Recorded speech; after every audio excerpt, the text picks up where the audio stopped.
Hi hello ನಮಸ್ತೆ. ನನ್ನೆಲ್ಲ ಪ್ರೀತಿ ವೀಕ್ಷಕರಿಗೆ ಸ್ವಾಗತ ಸುಸ್ವಾಗತ. ನಾನು ನಿಮ್ಮ ಪ್ರೀತಿ ಅಜಯ್ ತಾರತಿ ಮಾತಾಡ್ತಾ ಇದ್ದೀನಿ.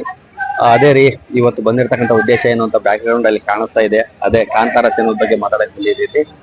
ಈ ಕಾಂತಾರ, ಹಳೆ ಕಾಂತಾರ ಬ್ಲಾಕ್ ಬಸ್ಟರ್ ಹಿಟ್ ಆಗಿತ್ತು. ಇಂಡಿಯಾ ಲೆವೆಲ್ ಅಲ್ಲಿ ಹೆಸರು ಮಾಡಿತ್ತು ಈ ಸಿನಿಮಾ ನಾನು ಪ್ರೀಮಿಯರ್ ಶೋ ನೋಡ್ಕೊಂಡು ಬಂದ ನಂತರ ಹೇಳ್ತಾ ಇದ್ದೀನಿ, ಈ ಸಿನಿಮಾ ವರ್ಲ್ಡ್ ವೈಡ್ ಹೆಸರು ಮಾಡುವಂತ ಸಿನಿಮಾ. ಯಾಕಪ್ಪ ಅಂದ್ರೆ ನಾನು ಕೂಡ ಪ್ರೀಮಿಯರ್ ಶೋ ನೋಡಿದಾಗ ಚಪ್ಪಲಿನ ಬಿಟ್ಬಿಟ್ಟು ಸಿನಿಮಾನ ನೋಡಿದೀನಿ. ಅಷ್ಟು ಅದ್ಭುತವಾಗಿದೆ. ಯಾಕಪ್ಪ ಅಂದ್ರೆ ದೈವ ಅನ್ನುವ ಒಂದು ಕಂಟೆಂಟ್ ನ ಇಟ್ಕೊಂಡು ರಿಷಬ್ ಶೆಟ್ಟಿ ಅವರು ಏನು ಮಾಡಿದಾರ್ರಿ, ನಿಜವಾಗ್ಲೂ ಹೇಳ್ತೀನಿ.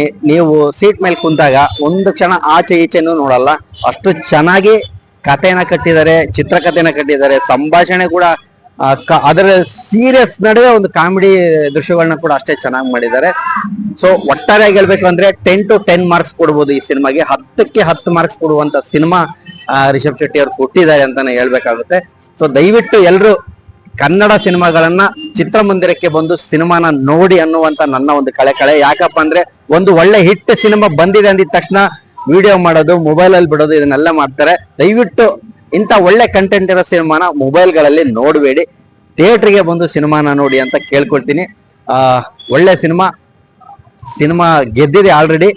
ಇದ್ರ ಬಗ್ಗೆ ಎರಡು ಮಾತಿಲ್ಲ. ಯಾಕಂದ್ರೆ ಒಂಬಾಳೆ ಬ್ಯಾನರ್ ಅವರು ಮುಟ್ಟಿದ್ದೆಲ್ಲ ಚಿನ್ನ ಅನ್ನೋ ರೀತಿ ಆಗಿದೆ. ಸೊ ಈ ಹಿಂದೆ ಬಂದಂತ ನರಸಿಂಹ ಸಿನಿಮಾ ಕೂಡ ಅಷ್ಟೇ ಕಲೆಕ್ಷನ್ ಮಾಡಿತ್ತು. ಇದು ಕೂಡ 1000 ಕೋಟಿ ಕ್ಲಬ್ ನ ಸೇರುವ ನಿರೀಕ್ಷೆ ಇದೆ. ಒಳ್ಳೆ ಸಿನಿಮಾ, ಖಂಡಿತ ಬಂದು ಎಲ್ಲ ಕನ್ನಡ ಚಿತ್ರಮಂದಿರಗಳಿಗೆ ಬಂದು ಕನ್ನಡ ಸಿನಿಮಾನ ನೋಡಿ ಅಂತ ಕೇಳ್ಕೊಳ್ತೀನಿ.